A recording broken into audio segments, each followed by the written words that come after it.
हरे कृष्णा कृष्णा कृष्णा हरे हरे, हरे राम राम राम हरे हरे। तो भी last 2 class है हमारे वरिष्ठ भक्त विजय कृष्ण प्रभु जी ने लिए थे, तो कितने भक्तों ने अटेंड किया था? क्या बता सकते हैं क्या पढ़ा था हमने लास्ट क्लास? प्रभु जी ने धर्म के बारे में बताया था ना, संन्यास के बारे में बताया था। उसके पहले ठीक ठीक, बाद में धर्म की बात।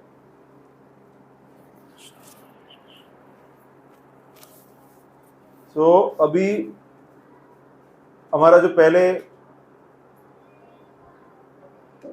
भगवद गीता का जो बेसिक कोर्स है उसके बारे में जो हमने 5 सेशन लिया था, आज 6ठा सेशन लेंगे, प्रकृति और काल।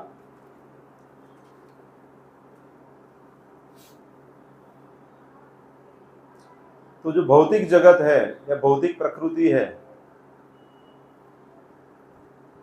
तो हम देख सकते हैं कि कुछ हमें दिख सकता है, कुछ हमारी नजरों से बहुत दूर भी है, जैसे ग्रह है, नक्षत्र हैं, ठीक है। तो वो बहुत विस्तृत है, जिसको हम अपने सीमित दायरे से अनुमान नहीं कर सकते हैं। जो भौतिक जगत है, जो जिसको हम यूनिवर्स भी बोलते हैं, उसमें काफी चीजें ऐसी हैं कि जो हमारी समझ से परे हैं। तो भगवान बताते हैं कि और कुछ जानने की क्या आवश्यकता है। ये पूरा जो ज्ञान है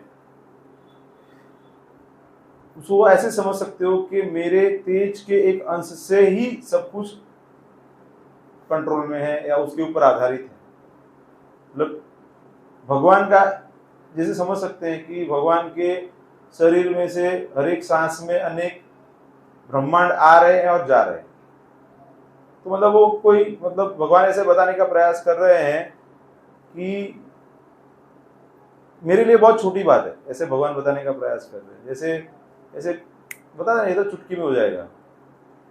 तो भगवान सांस देते सांस छोड़ दे, वैसी बात है। वो कोई ऐसी उनके लिए कोई बड़ी बात नहीं है। भगवान आराम से सोए हुए और वो आराम कर रहे हैं, उसमें से ये सब निर्माण हो रहा है और उसका विध्वंस भी हो रहा है।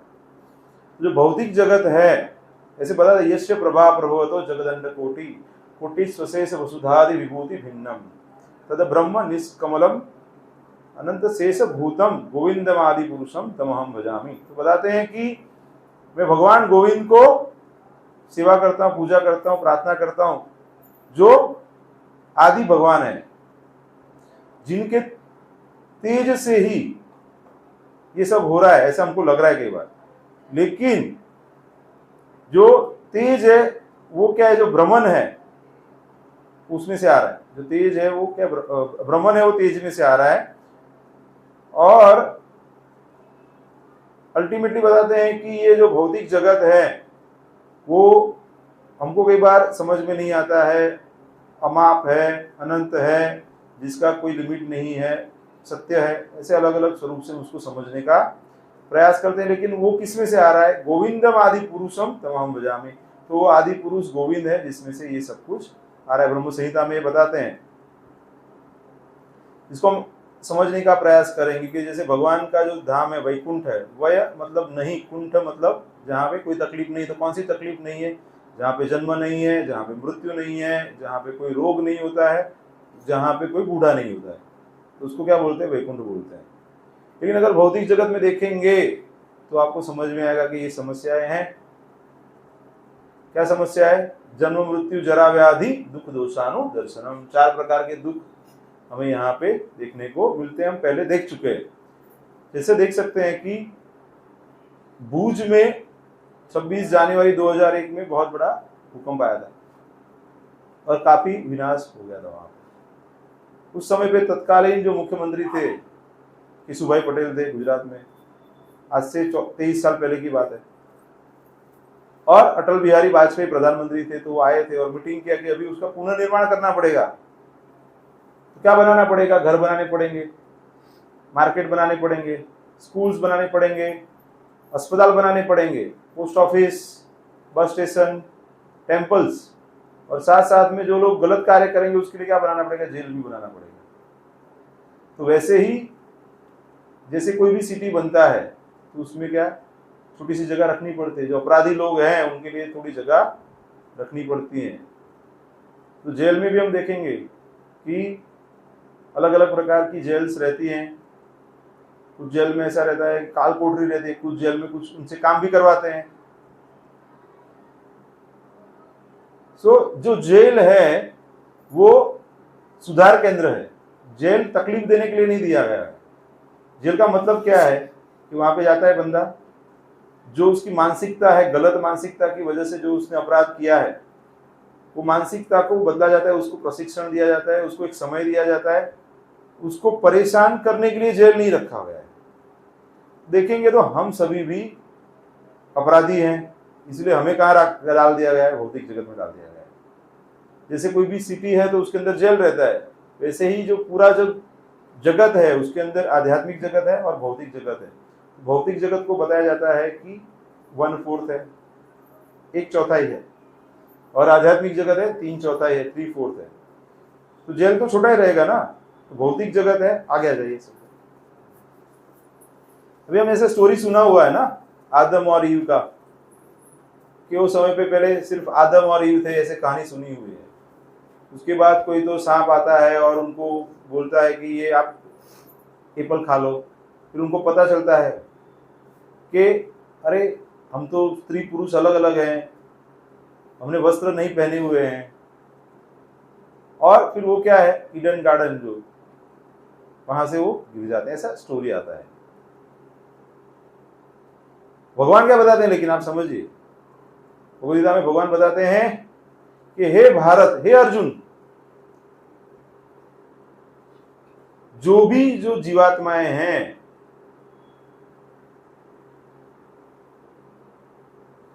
वो हमेशा भ्रमित रहते हैं, और क्या है, अलग अलग प्रकार के द्वंद्व हैं उसमें फंसे रहते हैं। जैसे कि इच्छा होना, फिर द्वेष होना, ऐसे अलग अलग प्रकार की भावनाएं आती रहती हैं हमारे अंदर में। जैसे कोई बच्चा है, आप देखिए, तो उसको क्या करते हैं, अभी उसको कार ही चलानी है तो हम क्या करते हैं, उसको फन वर्ल्ड लेके जाते हैं, बोले वहां पे ये टॉय कार है, उसको चलाओ। तो उसको बड़ी गाड़ी दे देते क्या, चालू करके देते हैं क्या? नहीं देते। उसको अलग फन वर्ल्ड में लेके उसकी छोटी कार रहती है, टॉय कार, वो चलाता है। वो उसको अच्छा लगता है, अरे हाँ मैं चला रहा हूँ। वैसे ही हमें क्या, भगवान के प्रति द्वेष की भावना होगी कि भगवान ही भगवान है, हम क्यों भगवान नहीं बन सकते? हमको कंट्रोलर बनना है, मेरे हिसाब से चलना चाहिए। तो भगवान ने बोला ठीक है, तुम्हारे हिसाब से चलना है ना, तो एक जगह बनाई है मैंने कि वहां पे तुम अपने हिसाब से कर सकते हो, मेरे हिसाब से नहीं रहना है तुम्हें। तो इसीलिए भगवान ने भौतिक जगत की रचना की है। भगवान हमारी स्वतंत्र इच्छा को दमन नहीं कर रहे, इसलिए भगवान ने क्या किया, एक भौतिक संसार की रचना की जहां पे जीवात्मा अपनी इच्छा के हिसाब से रह सकते हैं। और जब हमें समझ में आए तो ये रहने की जगह नहीं है, तो हम वापस भगवान के धाम में भी जा सकते हैं। ऐसी वजह से भगवान ने की है। यहाँ पे त्रिविध ताप है, आदि भौतिक, आदि दैविक, आध्यात्मिक क्लेश है, और साथ साथ में जन्म मृत्यु जरा व्याधि, 4 प्रकार के अलग अलग समस्याएं भी हैं। तो ये क्यों है? क्योंकि हमने भगवान के प्रति द्वेष किया है और हम भगवान के साथ सहकार करके, कोऑपरेट करके नहीं रहना चाहते, इसलिए यहाँ पे आना पड़ा है। जैसे बताते हैं कि कई बार बच्चे बोलते हैं ना कि मम्मी पापा अब मैं बड़ा हो गया हूँ, मैं आपके साथ नहीं रहूंगा। फॉरेन में ऐसा है, 15-16 साल का बच्चा हो जाता है तो अपने हिसाब से डिसीजन ले सकते हैं। तो यहाँ पे एक स्टोरी है, बाइबल में आती है, दी प्रोडिगल सन ऐसे करके आती है। तो अभी एक बहुत बड़ा जमींदार था, उसके 2 बच्चे थे। छोटा बच्चा है वो थोड़ा अड़ियल है, अपने हिसाब से उसको चाहिए, और बड़ा बच्चा है वो पापा के हिसाब से चल रहा है। छोटा बच्चा कहता है कि भाई मेरा जो भी बनता है पैसा वो आप मुझे दे दो, भाग पाड़े आप नहीं कहता गुजराती में, मुझे मेरा हिस्सा चाहिए। तो उसके पिताजी उसको समझाते हैं,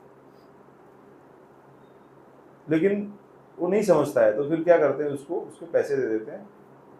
फिर वो चला जाता है। अभी उसको इतनी समझ है नहीं तो क्या करता है, उसके अलग अलग मित्र बन जाते हैं। पैसा है तो नाना वगरनो नाथ्यो ने नाणे नाथा लाल, पैसा है तो क्या है, सब लोग पूछते हैं। उसके इर्द गिर्द लोग आ गए, सब लोग उनको पूछने लगे कि भाई आप कहाँ से आए हो, क्या है, आप हम आपके साथ हैं, ऐसे करके।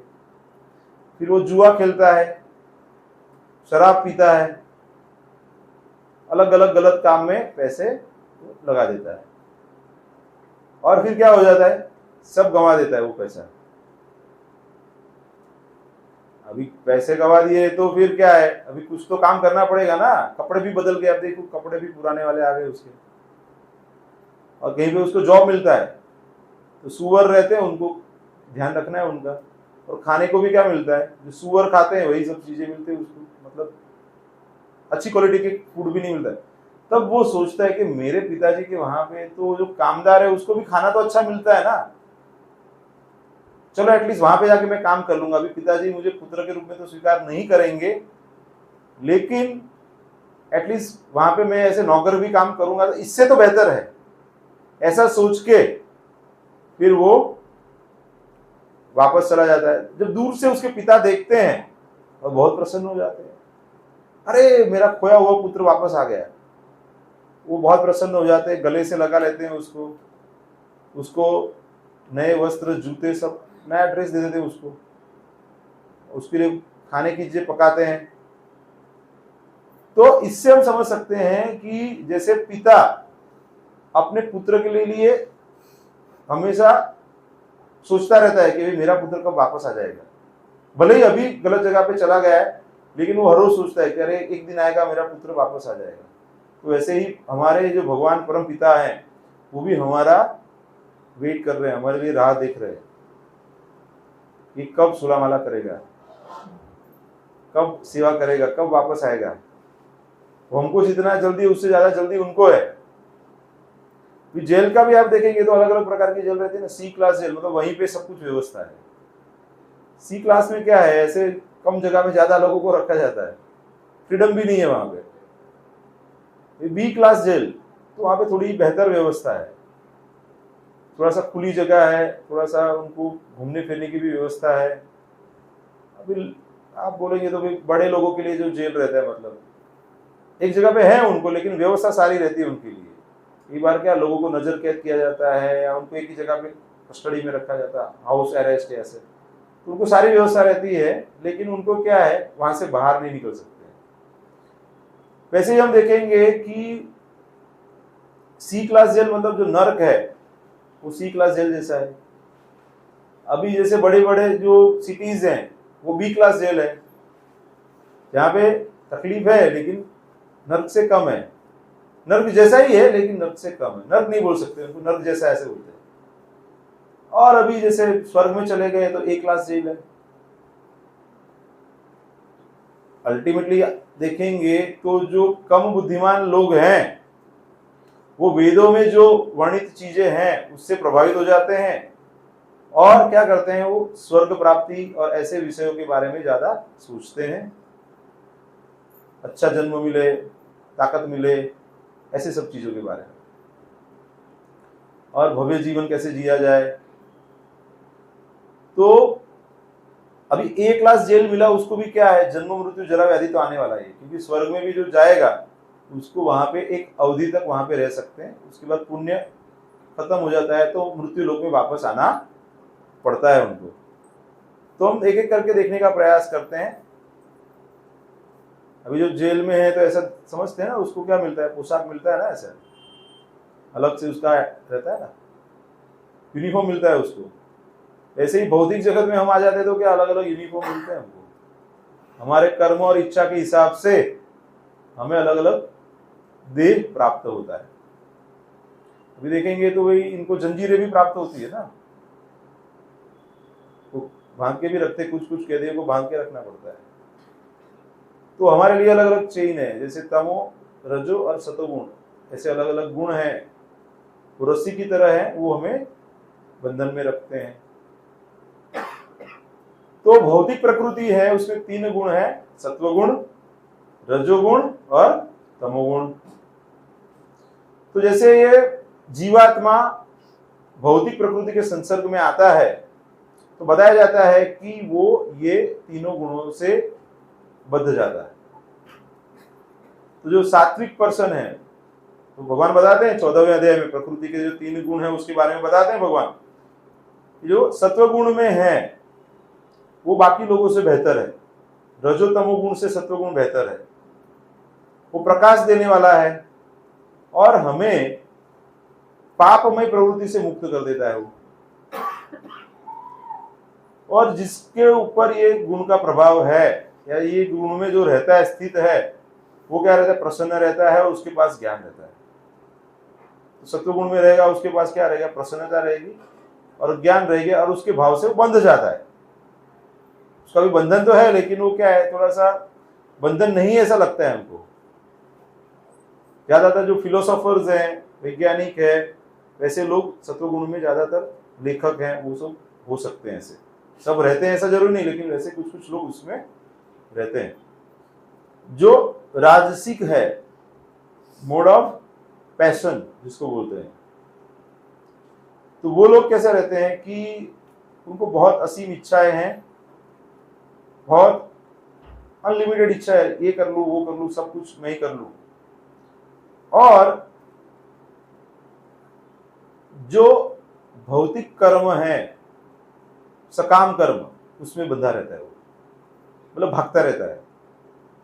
तो व्यक्ति जो आप देखेंगे ना, राजसिक व्यक्ति क्या रहेगा, कुछ ना कुछ करता रहेगा, वो आराम से बैठ नहीं सकता है। उनको बोलेंगे ना कि भाई आप बैठ के 1 घंटा जप कर लो, भगवान का नाम ले लो, कीर्तन कर लो, प्रवचन सुन लो, तो बोलेंगे इतना अपने से नहीं होगा, वो बैठ नहीं सकता है, वो काम में भागता ही रहेगा, दौड़ता रहेगा।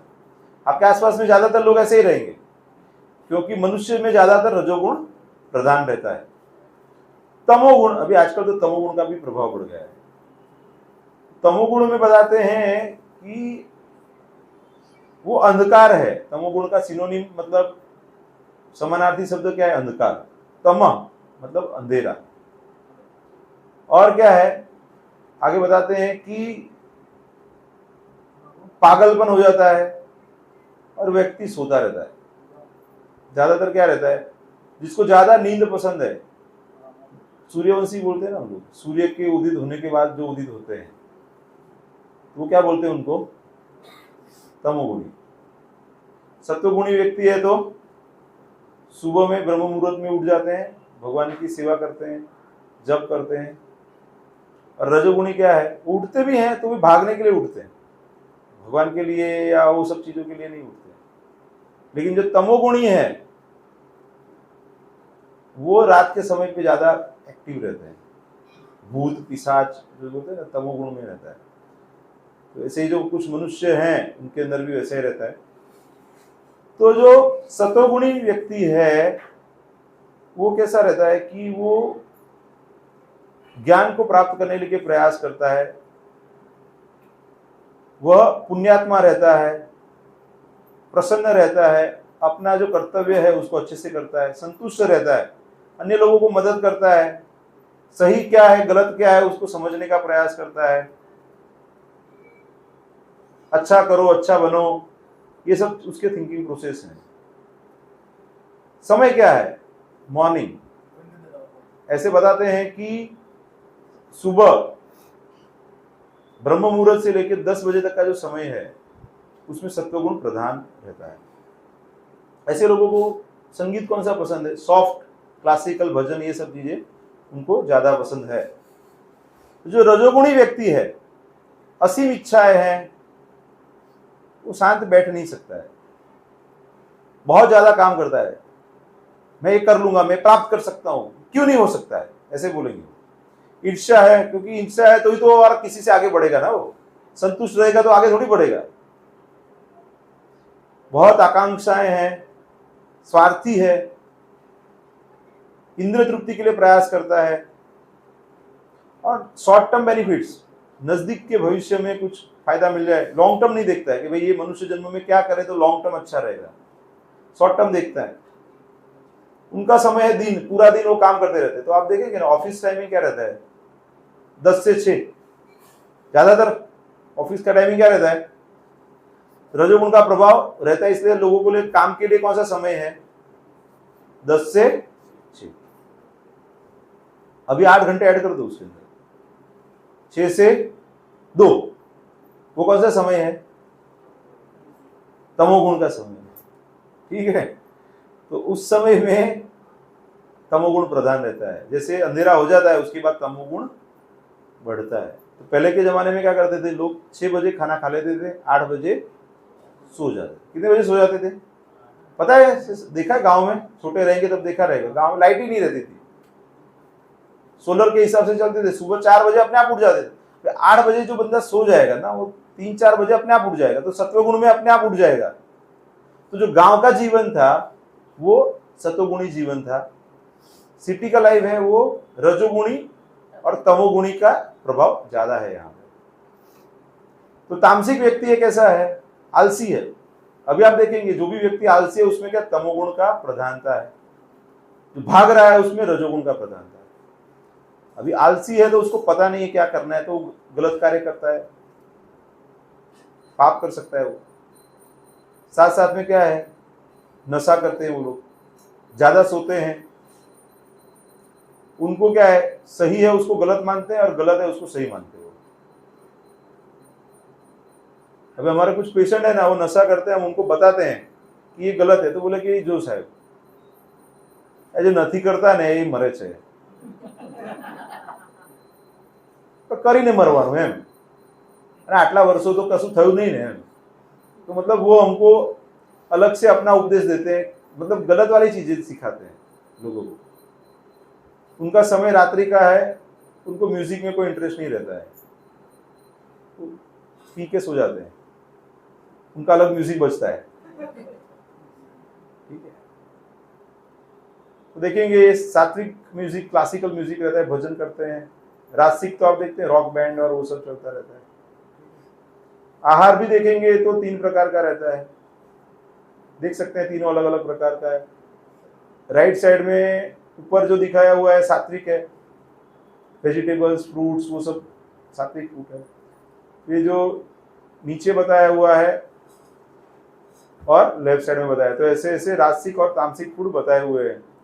तो ऐसे बताते हैं कि ऐसा भोजन जिससे हमारा आयुष्य बढ़े।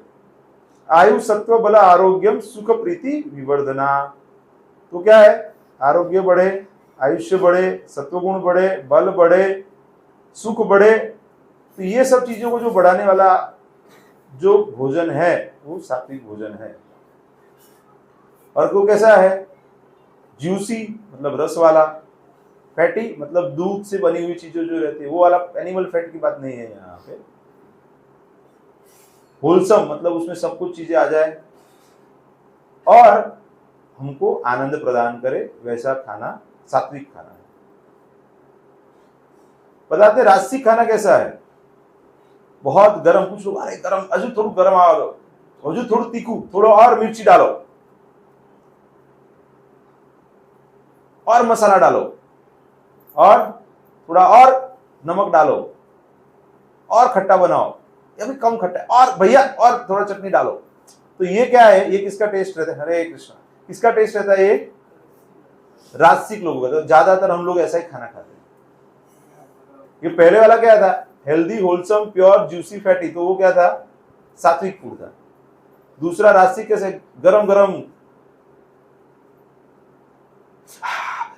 ऐसे करते हैं ना खाते वक्त, एकदम से अरे बहुत, और लेकिन लाओ लाओ और आने दो, मजा आएगा। और जो तामसिक है वो कैसा है? सड़ा हुआ, पड़ा हुआ, मतलब ऐसे बताया जाता है 3 घंटे के बाद बनाया हुआ भोजन नहीं लेना चाहिए। तो हमको ऐसे प्लान करके बनाना चाहिए कि 3 घंटे में हम उसको कंज्यूम करें। तो आजकल का हमारा लाइफस्टाइल ही हमने ऐसे विपरीत बना लिया कि हम लोग बनाते हैं, फिर 6 घंटे 8 घंटे के बाद तो खाना खाते हैं। कई बार जो बंदा निकलता है बेचारा 6 बजे डब्बा लेके निकलता है। मुंबई में ऐसा ही होता है, 6 बजे निकल जाते हैं, 2-3 बजे खाने को अगर मिला तो मिला, नहीं तो शाम को वो डब्बा वापस भी आता है। ऐसा है लाइफ लोगों का, पता है, सुना हुआ है आप लोगों ने। या फिर रेमनेंट्स या नॉनवेज, तो ये सारी चीजें तामसिकता में आ जाती है। सात्विक डांस देखेंगे तो शास्त्र के अनुसंग में भगवान को प्रसन्न करने के लिए जो डांस रहता है उसको सात्विक डांस बोलते हैं। राजसिक डांस देखेंगे कि ये बॉलीवुड के जो डांस हैं वो सब हॉलीवुड बॉलीवुड। सात्विक क्या रहता है, मॉर्निंग रहता है। आप देखेंगे तो भीड़ कम रहेगी, उस समय पे भगवान के साथ जुड़ने की सारी लाइनें फ्री रहती है। उस समय पे आप देखिए, अभी आज मैं मंदिर सुबह गया था तो फिर मैं पीछे अपना गौशाला है उसके पास में पीछे में एक ग्राउंड भी है अपना बड़ा है, तो वहां पे मैं चेयर पे बैठ के वहां पे मैं जप कर रहा था, तो कोई नहीं था, मतलब एक आध वक्त कोई जप कर रहे थे, बाकी तो कोई ज्यादा भीड़ नहीं रहती है। तो वहां पे मैं देख रहा था कि जो कबूतर है ना वो दाना चुगने के लिए आते हैं, तो 50-100 कबूतर काफी आते हैं वहां पे, कोई भक्त आके दाना डालते हैं वहां पे। तो अभी मुझे ऐसा विचार आया कि उनको खाने की व्यवस्था कौन कर रहा है, भगवान ही व्यवस्था कर रहे हैं ना, किसी को भेजते हैं ना, उनके लिए किसी को तो भेजते हैं ना भगवान। तो गुजराती में कहेवत है ना, कीड़ी ने कर्ण ने हाथी ने मण, तो अपना भी व्यवस्था है, लेकिन हम क्या बोलते हैं कि नहीं, हमको वो सादा वाला व्यवस्था नहीं चाहिए, हमको अलग पार्टी चाहिए, अभी पिज्जा पास्ता अलग अलग चाहिए हमको। तो उसके लिए हमको और फिर कमाना पड़ता है और व्यवस्था करना पड़ता है, और व्यवस्था करने के लिए क्या करना पड़ता है, हमको ऐसे भागना पड़ता है पूरा दिन। क्या करते हैं, अभी हम लोग आ रहे थे तो अक्षर चौक पे हम लोग 10 मिनट ऐसे ही घूम रहे थे, उधर से वो घूम के ब्रिज है ना, उतने में ही हमारा 10 मिनट निकल गया था। तो मतलब लोगों को क्यों भागना पड़ता है, क्योंकि असीम इच्छाएं हैं, उसकी वजह से लोगों को पूरा दिन भागना पड़ता है। तामसिक क्या है, नाइट है, तो बोलते हैं ना, अरे रात को निकलना मत, गलत एनर्जी रहता है ना, कहते आओ આવી जाओ बोलू भी नहीं है, कोई सुवाई जाए नक्की नहीं। वो कहने का मतलब क्या है कि नेगेटिविटी ज्यादा रहती है। सभ्य समाज के लोग रात को 11-12 बजे के बाद बाहर निकलते भी नहीं है, अननेसेसरी कोई काम नहीं है तो नहीं निकलते हैं, अवॉइड करते हैं, क्योंकि गलत लोग मिल जाएंगे, ड्रिंक करके ऐसे घूम रहे हैं तो उससे प्रॉब्लम हो सकता है, बस पार्टी करते हैं वो लोग। फिर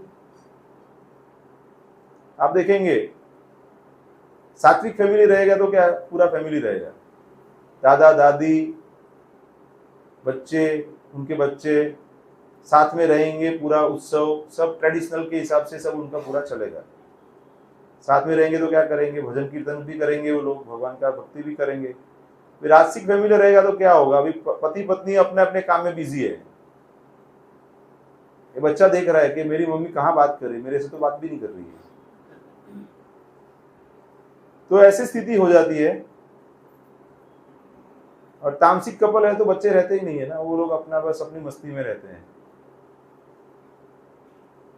आप देखेंगे पशु जगत में भी कुछ पशु हैं उसमें सत्वगुण का प्रभाव देखने को मिलेगा आपको, जैसे गाय है, हाथी है, ये रिलेटिवली सत्वगुण ज्यादा रहता है, उसको आप इतना बड़ा रहते हैं आपको डर नहीं लगता है, हाथी जा रहा है, ट्रेन के वो हाथी जा रहा है, लेकिन शेर को भी लेके जा रहा है तो आप तो नहीं जाएंगे।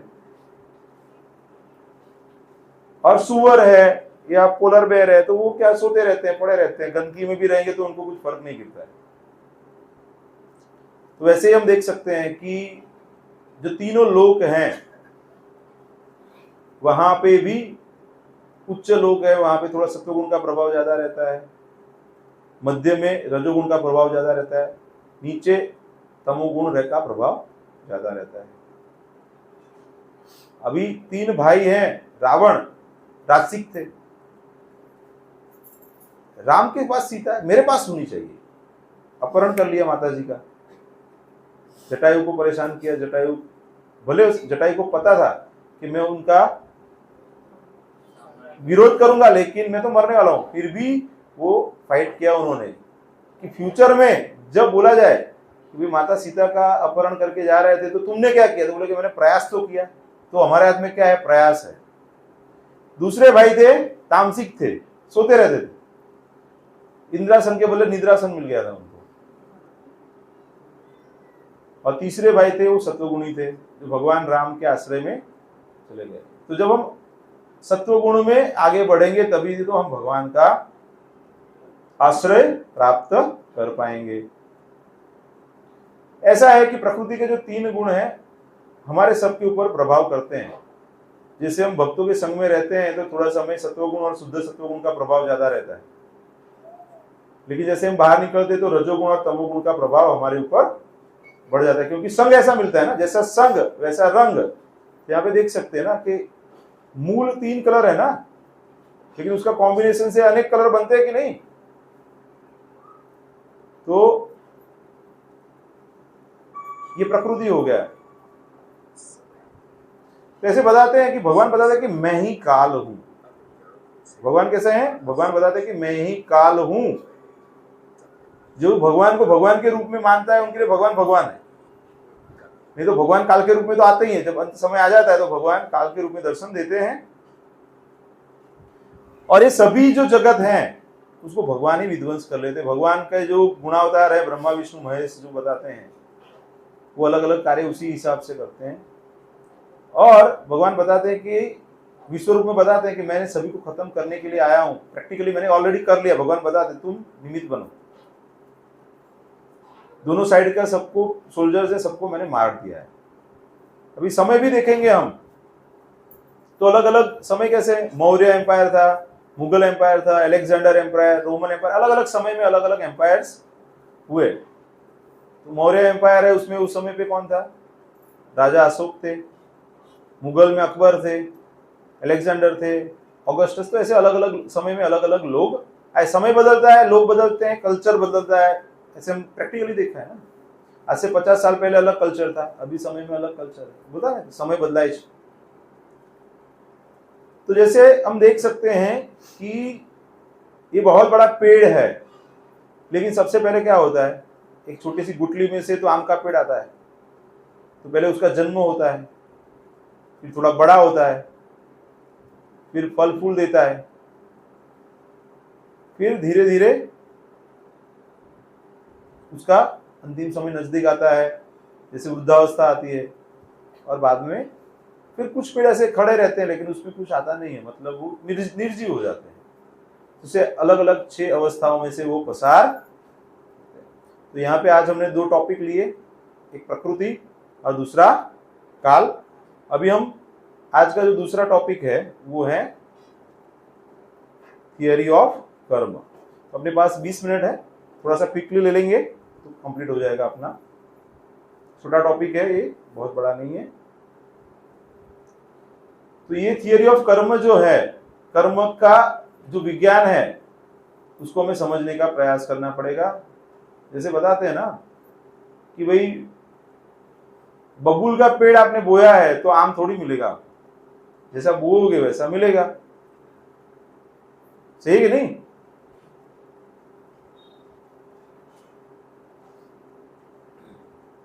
वो बताते हैं ना गांधी जी के बंदर, तो वहां पे क्या बताते हैं कि सही बोलो, सही देखो, सही काम करो। तो ऐसे मतलब यहाँ पे ऐसे उसको ही रिप्रेजेंट करके बताने का प्रयास कर रहे हैं।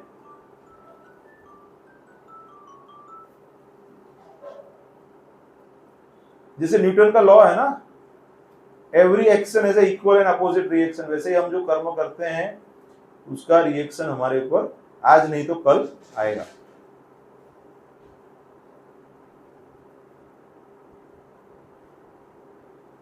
सो हमारे पास क्या है? चॉइस है।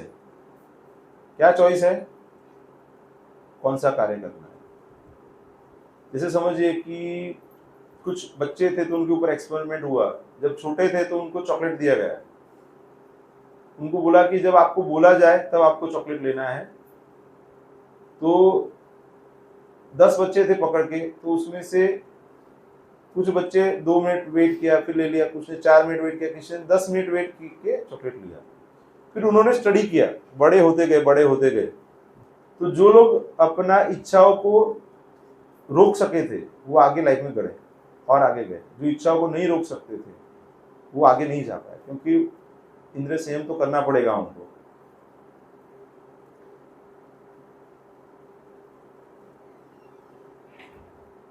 तो कुछ लोगों को ऐसा लगता है कि लाइक हमारा कोई चॉइस नहीं है, हम तो प्री प्रोग्राम है। पशु में ऐसा है, मनुष्य में ऐसा नहीं। पशु में ऐसा है, जैसे समझिए कि गाय है तो घास खाती है ना,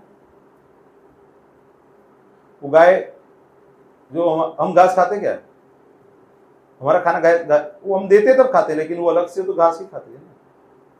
अभी ये क्या खाते हैं, मांसाहार करते हैं ना, क्योंकि उनका शरीर ऐसे ही बना हुआ है ना, वो घास नहीं खा सकते।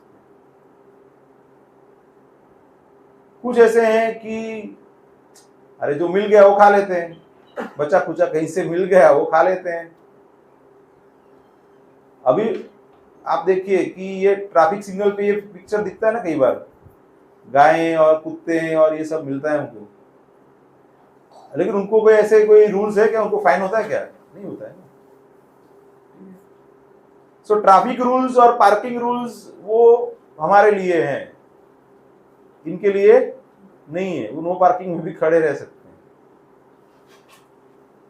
तो वैसे ही अगर हम जो भूमि के जो नियम है, जो जगह है, जैसे अमेरिका में अलग नियम है, यहाँ के नियम अलग रहते हैं कुछ, तो लेकिन जो कर्म के नियम है ना वो बहुत कॉम्प्लेक्स हैं और उसको शास्त्र के नजरिए से समझने का प्रयास करना चाहिए। ऐसे बताते किम कर्मेति कवयत्र मोहिता तत्ते कर्म प्रवक्ष्यामि यश ज्ञात्वा मोक्ष से स्वा। तो बताते हैं कि क्या कर्म है और क्या अकर्म है। वो जो विद्वान जन है ना वो भी भ्रमित हो जाते हैं, उनको भी पता नहीं चलता कि क्या कर्म, क्या करना चाहिए क्या नहीं करना चाहिए। इसलिए भगवान बताते हैं कि ये समझ के ही कर्म करना चाहिए। आगे बताते हैं कि जो कर्म है उसकी जो गतिविधियां हैं वो समझना बहुत मुश्किल है। बताते हैं कि 3 प्रकार के कर्म होते हैं। एक है जो हमें करना है सही कार्य, जो हमें प्रिस्क्राइब ड्यूटीज है, सकाम कर्म या पुण्य, जो मतलब जो करने से पुण्य अर्जित होता है। दूसरा है जो नहीं करना चाहिए और अगर हमने कर लिया तो क्या है, वो पाप कर्म है, विकर्म है। और तीसरा ऐसा है कि जो कर्म करने से, वैसी भावना से वो कर्म करने से बंधन नहीं होता है, उसको अकर्म बोलते हैं। सकर्म, विकर्म और तीसरा है अकर्म, तो मतलब निष्काम कर्म है। जैसे हम कोई इच्छा से कार्य करते हैं तो वो बंधन का कारण होता है, लेकिन भगवान की प्रसन्नता के लिए अगर कोई कार्य करते हैं तो उसमें बंधन नहीं होता है, तो वो फिर निष्काम हो जाता है। तो आप देखेंगे कि आजकल आप देखेंगे तो ज्यादातर लोग क्या सोचेंगे, पुण्य तो करना चाहिए, अच्छा कार्य करना चाहिए। तो लोग क्या करते हैं, चैरिटी करते हैं, स्कूल्स बनाते हैं, स्कूल्स में सब चीजें देते हैं, अस्पताल बनाते हैं, गरीब लोगों को खाना देते हैं, दान देते हैं। तो ये सब करते हैं ना, आप ज्यादातर देखेंगे, उसको क्या बोलते हैं, पुण्य कर्म बोलते हैं। अभी आप देखेंगे कि 2 भाई हैं, जुड़वा बोलते हैं ना, एक समान दिखने वाले। अभी लेकिन कोई 1 करोड़पति हो गया और एक करोड़पति हो गया, क्यों, क्योंकि दोनों के कर्म अलग है। भले ही दिखते सेम है लेकिन दोनों के कर्म, पूर्व के कर्म अलग हैं। किसी ने पुण्य किया रहेगा, किसी ने पुण्य नहीं किया रहेगा, पाप किया रहेगा, तो दोनों का भाग्य अलग हो जाता है। बताते हैं कि जो गलत कार्य करते हैं, यहाँ पे बताया है, नशा करता है, स्त्री संग करता है, किसी को परेशान करता है, फिर नॉनवेज खाता है, तो उसको ऐसे अलग अलग प्रकार के पाप कर्मों के लिए अलग अलग प्रकार के नरक की सुविधा है। जैसे जेल की सुविधा रहती है वैसे ही ऐसे भगवान ने बनाया हुआ है। लोकल छोटा मोटा है उसको यहाँ पे मिल जाता है, जो एक्सट्रीम लेवल पे उसको मृत्यु के बाद उसका जो सूक्ष्म शरीर है उसको अलग जगह पे लेके जाके उसको उसकी ट्रीटमेंट दिया जाता है। ऐसे अलग अलग प्रकार के नरक का शास्त्र में वर्णन है। ऐसे बता दें, पियो ठंडा जियो ठंडा, एंजॉय कोका कोला। उसके और आगे बताते क्या, बैग बोरो और steel leave like a king. कुछ भी करो, खाओ पियो मजा करो, पैसे लाओ।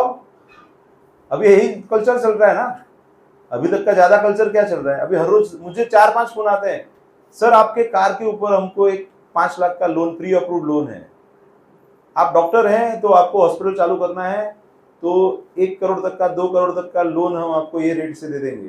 प्री अप्रूव्ड कार्ड है आपके लिए, मतलब ऐसे फोन सबको आते रहेंगे ना पूरे दिन, और उसमें कोई बंदा फंस गया तो उसमें फंस जाता है, तो उसके चार्जेस और एक्स्ट्रा चार्जेस और ये चलता ही रहता है। और आगे बोलते हैं जस्ट डू इट, आपके मन में जो है कर लो बस। एक मूवी बना था कुछ बीच में, ये जीवन न मिलेगा दोबारा, ऐसा कुछ कल हो ना हो, ऐसे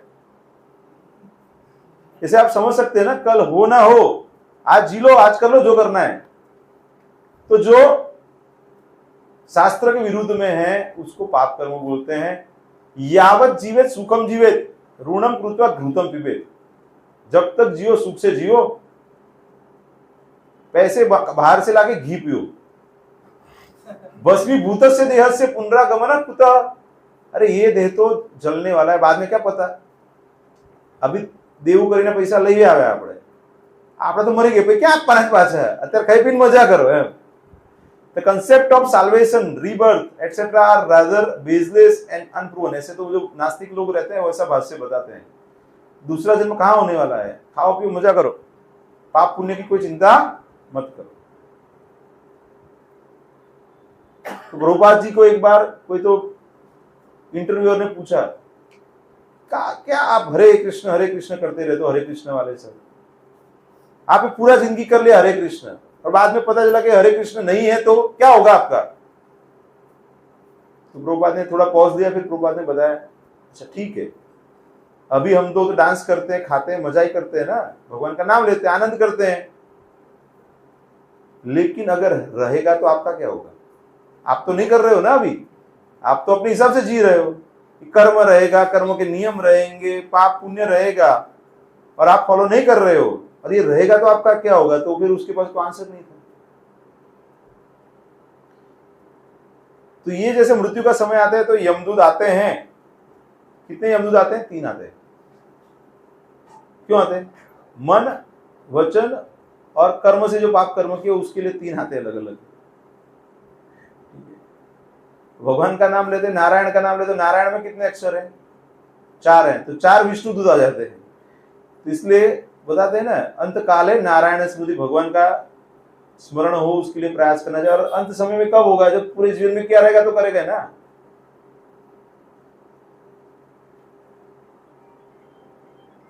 तो इसको क्या कहां पे लेके जाता है, यमराज के पास लेके जाता है, और वहां पे उनको उनके पाप कर्मों के हिसाब से उनको सजा मिलती है।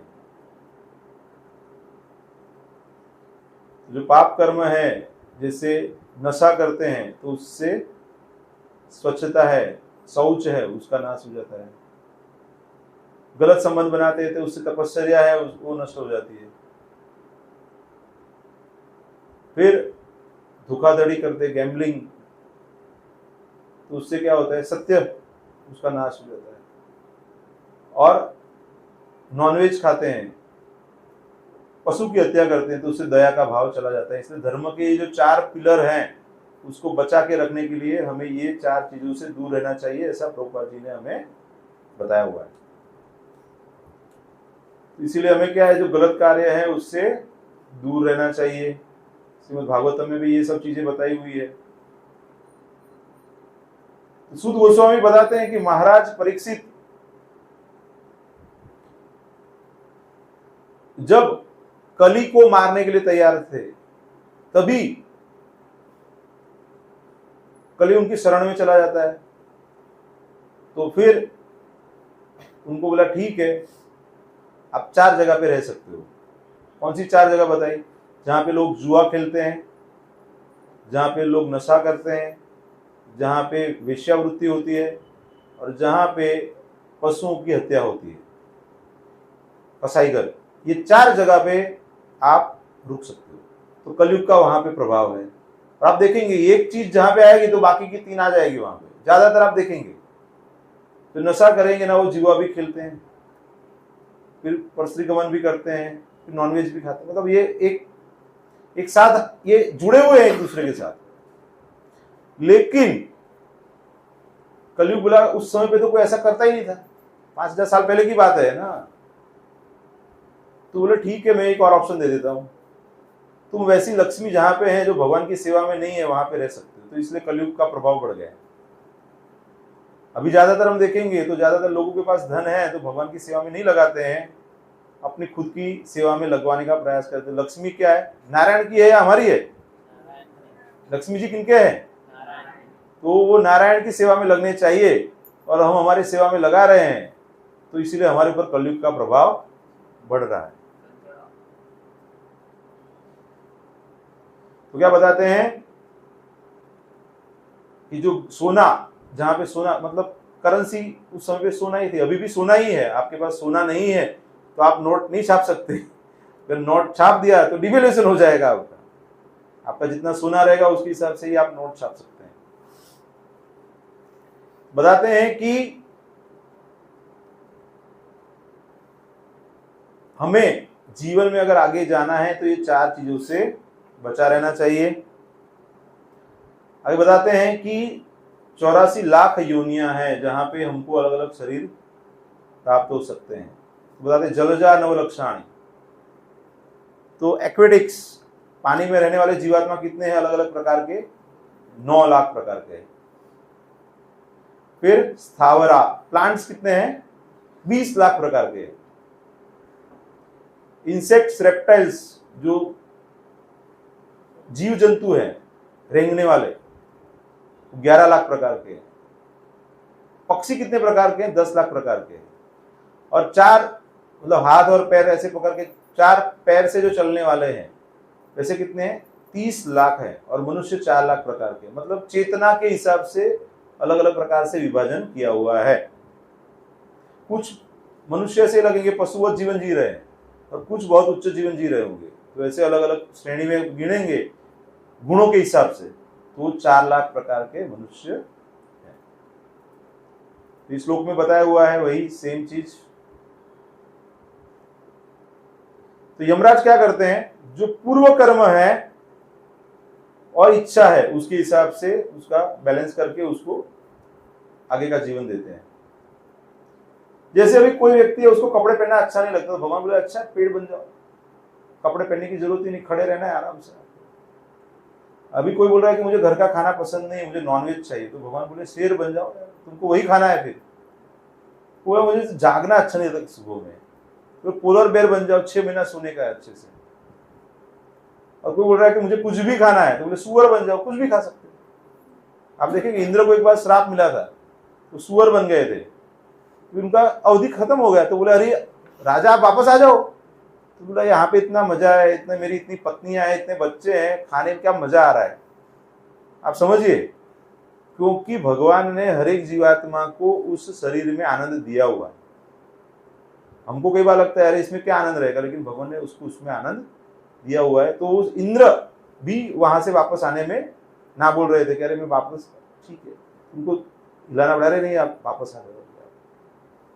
तो भगवान लेकिन हमारी इच्छा पूरी करते हैं, तो हमें इच्छा जो करेंगे वो भगवान पूरी करेंगे हमारी, ठीक है।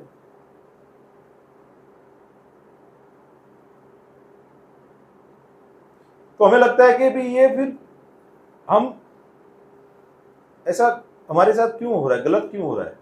लगता है अरे ये छोटा बच्चा इसने क्या किया रहेगा, ऐसे प्रश्न पूछते ना लोग। किसी छोटे के बच्चे के साथ कुछ हो गया, ये तो अभी तो जन्म लिया, इसने क्या किया रहेगा, इसके साथ भगवान ऐसा क्रूर क्यों हो सकता है, प्रश्न पूछते ना लोग। अभी ऐसे कुछ बच्चे हैं बेचारे, वो कचरा डिब्बा है वहां से वो कुछ उठा के खाना पड़ता है, और हमारे घर में बच्चे हैं कंफ्यूज हो जाते हैं, ये खाओ कि वो खाओ। मम्मियाँ पीछे, अरे बेटा ये खा ले तू, अच्छा ये नहीं खाना तो ये खा ले तू। तो ऐसा क्यों है, मतलब एक बच्चे को खाना नहीं मिल रहा है और एक के पीछे मम्मी लगी हुई है कि मेरा बेटा खाना नहीं खा रहा है, तो ऐसा क्यों हो रहा है। अब ऐसा प्रश्न हो सकता है ना बच्चे को, अरे मैं तो एकदम निर्दोष हूं, मैंने कुछ गलत नहीं किया है, मैंने तो कोई पाप कर्म नहीं किया है, बाकी के लोग तो बहुत प्रसन्न है, मैं क्यों नहीं हूं। और मुझे ऐसे माता पिता क्यों मिले, गरीब वाले क्यों मिले, अच्छे वाले मिलने चाहिए। अभी अंबानी के घर में जो पोता आएगा तो वो तो पहले से ही जन्म से ही सब कुछ है उसके, उदाहरण के रूप में मैं बता रहा हूं कि उसके पास पहले से ही है, तो क्यों ऐसा हो रहा है। अभी यहाँ पे बता रहे इंस्टेंट कर्म बताते हैं, ये ऐसे मजाक कर रहा है, उसके पीछे से सिर बना रहा है ना ऊपर हाथ करके, उसके पीछे गधा खड़ा है, घोड़ा खड़ा है, तो वो ऐसे ही बन गया है ना, इंस्टेंट कर्म। अभी समझिए, क्यों एक जगह किसी को पत्थर मार रहा है, कोई और उसको पत्थर मार रहा है, इंस्टेंट हिसाब क्लियर। कोई लाफो मारे तो सामने लाफो मार रहा है, होता है ना ऐसा, देखते हैं ना हम लोग, इंस्टेंट। सो इंस्टेंट रिएक्शन, डिलेड रिएक्शन।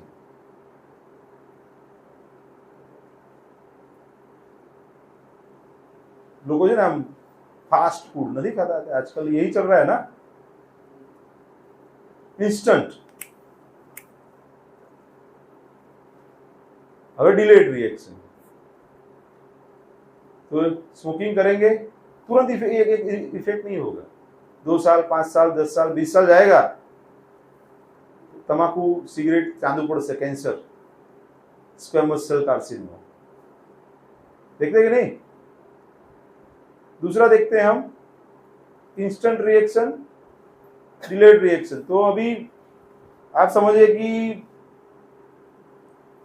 बड़े बड़ी कोठी रहती है, वहां पे आप सब डालते हैं ना, तो उसमें क्या रहता है कि लास्ट ईयर का जो रहता है ना वो नीचे जाता है, फिर उसके ऊपर ये साल का ना जाता है, तो अब नीचे से निकालते तो लास्ट ईयर का आता है ना।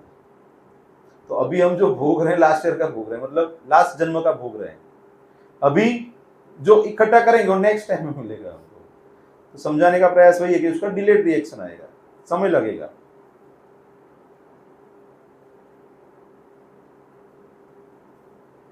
समय नहीं है तो इसलिए मैं ये सब डिटेल में नहीं जा रहा हूं, लेकिन आप समझ रहे हैं कि मतलब किसी के साथ कुछ भी हुआ तो उसका कुछ रीजन रहता है, उसका कुछ पास्ट कर्म रहेगा जिसकी वजह से ये हुआ है।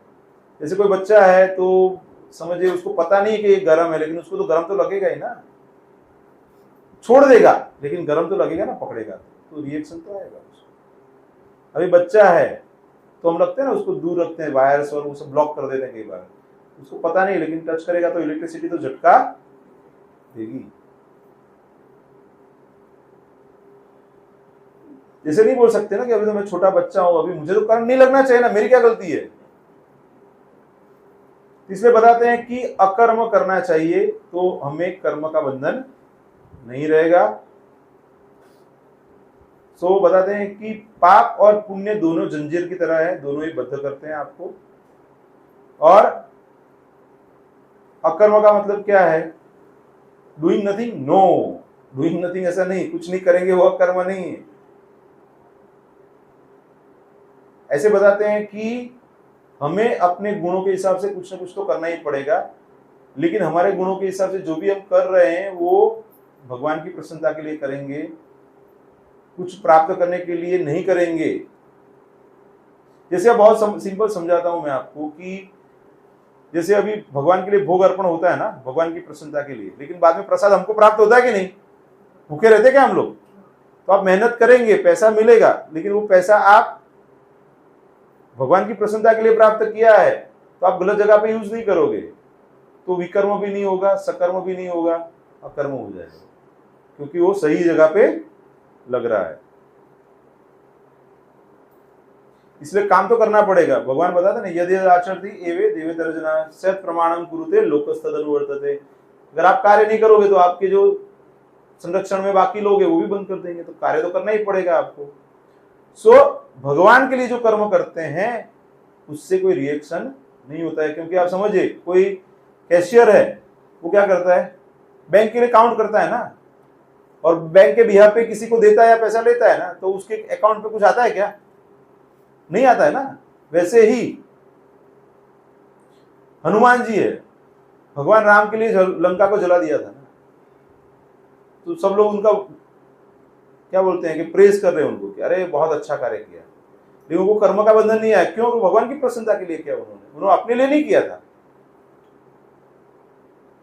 अभी जैसे समझिए कि कोई व्यक्ति है जो देश के लिए कार्य करता है, तो उसको मेडल देते हैं, देश के लिए किसी की हत्या कर दिया तो मेडल मिलता है, लेकिन वो सिविलियन को मार देगा तो क्या उसको फांसी की सजा मिल जाएगा वही लोगों को। वैसे ही जब हम भगवान के लिए कार्य करते हैं तो निष्काम कर्म हो जाता है। तो फिर नेक्स्ट टाइम हम देखेंगे अलग अलग प्रकार की आध्यात्मिक जो क्रियाएं हैं और कलयुग में कौन सी जो पद्धति है वो सर्वश्रेष्ठ है, वो हम नेक्स्ट क्लास में देखेंगे। तो 7 सेशन तक अपना हो गया है, आज 6ठा और 7वां हमने ले लिया। नेक्स्ट टाइम 8वां अगर समय मिलेगा तो 9वां भी ले लेंगे। हरे कृष्णा कृष्ण कृष्ण हरे हरे, हरे राम राम राम हरे हरे। तो किसी को कोई प्रश्न है तो एक आधा प्रश्न ले सकते हैं।